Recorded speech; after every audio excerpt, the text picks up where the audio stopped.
Hello friends, ನಾನಿವತ್ತು ನಿಮಗೆ 1 cup ಅಕ್ಕಿ ಹಿಟ್ಟಿನಿಂದ ದಿಢೀರಾಗಿ ರೆಡಿ ಆಗುವಂಥ ಅಕ್ಕಿ ಹಿಟ್ಟಿನ ವಡೆಯನ್ನು ಹೇಗೆ ಮಾಡೋದು ಅನ್ನೋದನ್ನು ತೋರಿಸ್ಕೊಡ್ತೀನಿ.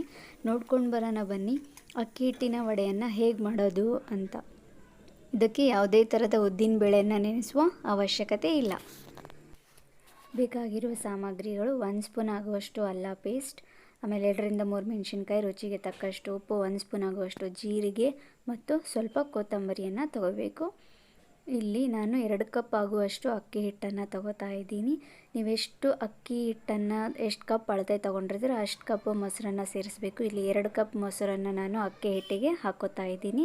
ಇವಾಗ 2-3 ಮೆಣಸಿನ್ಕಾಯನ್ನು ಇದಕ್ಕೆ ಹಾಕ್ತಾ ಇದ್ದೀನಿ. 1 ಸ್ಪೂನ್ ಆಗುವಷ್ಟು ಅಲ್ಲ ಪೇಸ್ಟ್ ಮತ್ತು ಜೀರಿಗೆ ಮತ್ತು ರುಚಿಗೆ ತಕ್ಕಷ್ಟು ಉಪ್ಪನ್ನು ಎಲ್ಲನೂ ಇವಾಗ ನಾನು ಈ ಅಕ್ಕಿ ಹಿಟ್ಟಿಗೆ ಹಾಕಿ ಸೇರಿಸ್ಕೊತಾ ಇದ್ದೀನಿ. ಇವಾಗ ಇದನ್ನು ಚೆನ್ನಾಗಿ ಮಿಶ್ರಣ ಮಾಡ್ಕೋಬೇಕು. ಯಾವುದೇ ಥರ ಗಂಟು ಬರದೇ ಇರೋ ಥರ ನಾನು ಇದನ್ನು ಚೆನ್ನಾಗಿ ಮಿಕ್ಸ್ ಮಾಡ್ಕೊತೀನಿ. ಸ್ವಲ್ಪ ಬಿಸಿ ನೀರನ್ನು ಹಾಕಿ ಮಿಶ್ರಣ ಮಾಡ್ಕೊಳ್ಳಿ. ಈ ಮಿಶ್ರಣಕ್ಕೆ ಕೊತ್ತಂಬರಿಯನ್ನು ಹಾಕಿ ಇವಾಗ ಮತ್ತೊಂದು ಸರಿ ಎಲ್ಲನೂ ಮಿಕ್ಸ್ ಮಾಡ್ಕೊಳ್ಳೋಣ.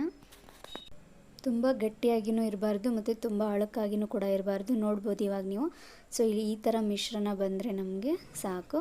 ಇವಾಗ ಒಂದು ಪ್ಯಾನ್ಗೆ ಸ್ವಲ್ಪ ಎಣ್ಣೆಯನ್ನು ಸವರ್ಬಿಟ್ಟು ಗ್ಯಾಸ್ ಸ್ಟವ್ನ ಆನ್ ಮಾಡಿ ಈ ಹಿಟ್ಟನ್ನು ಇವಾಗ ಇದಕ್ಕೆ ಹಾಕಿ ಇದರಲ್ಲಿ ಸ್ವಲ್ಪ ಹೊತ್ತು ಬಿಸಿ ಮಾಡೋಣ.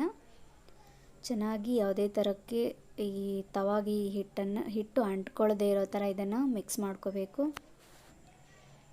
ಈ ಥರ ಚೆನ್ನಾಗಿ ಮಿಕ್ಸ್ ಮಾಡಿದ್ಮೇಲೆ ಇದು ತಣ್ಣಗಾದ್ಮೇಲೆ ಇದನ್ನು ನಾವು ಸ್ವಲ್ಪ ಕೈಯಿಂದ ಮಿಜ್ಜಬೇಕಾಗತ್ತೆ.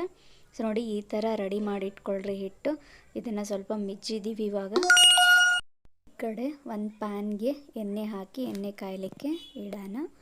ಸೊ ಇದು ಎಣ್ಣೆ ಕಾಯ್ತಾ ಇರಬೇಕಾದ್ರೆ ನಾವು ಒಂದೊಂದೇ ವಡಾನ ರೆಡಿ ಮಾಡಿ ಇಟ್ಕೊಳ್ಳೋಣ. ಸ್ವಲ್ಪ ಕೈಗೆ ಎಣ್ಣೆ ಹಚ್ಕೊಂಡು ಈ ಥರ ದುಂಡದಾಗಿ ವಡ ಶೇಪ್ ಮಾಡಿ ಎಣ್ಣೆ ಕಾದಾದ್ಮೇಲೆ ಇದಕ್ಕೆ ನಾವು ಈ ವಡಾನ ಸೇರಿಸ್ಕೊಳ್ಳೋಣ. ನೋಡಿರಿ, ಎಣ್ಣೆ ಚೆನ್ನಾಗಿ ಕಾದಿದ್ರೆ ಬೇಗ ನೀವು ವಡವನ್ನು ತಯಾರು ಮಾಡ್ಕೋಬೋದು. ಸೊ ಹಾಕಿದ ತಕ್ಷಣ ಇದನ್ನು ಕೈಯಾಡಿಸ್ಲಿಕ್ಕೆ ಹೋಗ್ಬೇಡ್ರಿ, ಅಂಟ್ಕೊಂಡ್ಬಿಡುತ್ತೆ. ಆಮೇಲೆ ಈ ವಡ ಶೇಪ್ ಕೂಡ ಚೇಂಜ್ ಆಗಿಬಿಡುತ್ತೆ. ಸೊ ಚೆನ್ನಾಗಿದು ಕಲರ್ ಚೇಂಜ್ ಆದಮೇಲೆ ಇದನ್ನು ನೀವು ಕೈಯಾಡಿಸಿ. ನೋಡಿರಿ, ಇವಾಗ ವಡ ರೆಡಿ ಆಗಿದೆ. ನಾನಿವಾಗ ಇದನ್ನು ಒಂದು ಪ್ಲೇಟ್ಗೆ ಸರ್ವ್ ಮಾಡ್ಕೊತಾ ಇದ್ದೀನಿ. ಹೀಗೆ ಉಷ್ಟು ವಡವನ್ನು ಕೂಡ ನಾನು ರೆಡಿ ಮಾಡಿ ಇಟ್ಕೊಂಡು ಕರೆದಿದ್ದೀನಿ. ಇಲ್ಲಿ ಯಾವುದೇ ಥರ ಉದ್ದಿನ ಬೇಳೆಯನ್ನು ಕೂಡ ಬಳಸಿಲ್ಲ ಮತ್ತು ಅಕ್ಕಿ ಹಿಟ್ಟನ್ನು ಕೂಡ ನೆನೆ ಹಾಕುವ ಅವಶ್ಯಕತೆ ಇಲ್ಲ. ದಿಢೀರಂತ ಮಾಡುವಂಥ ರೆಸಿಪಿ ಇದು. ಈ ರೆಸಿಪಿ ನಿಮಗೂ ಇಷ್ಟ ಆಗಿದ್ದರೆ ನೀವು ಒಂದ್ಸರಿ ಈ ರೆಸಿಪಿನ ಟ್ರೈ ಮಾಡಿ ಟೇಸ್ಟ್ ಮಾಡಿರಿ. ಮತ್ತು ಈ ರೆಸಿಪಿ ನಿಮ್ಗೆ ಇಷ್ಟ ಆಗಿದ್ದರೆ ನಮ್ಮ ಚಾನಲ್ನ ಸಬ್ಸ್ಕ್ರೈಬ್ ಮಾಡಿರಿ, ಕಮೆಂಟ್ ಮಾಡಿ, ಶೇರ್ ಮಾಡಿ ಮತ್ತು ಲೈಕ್ ಕೊಡಿರಿ. ಧನ್ಯವಾದಗಳು.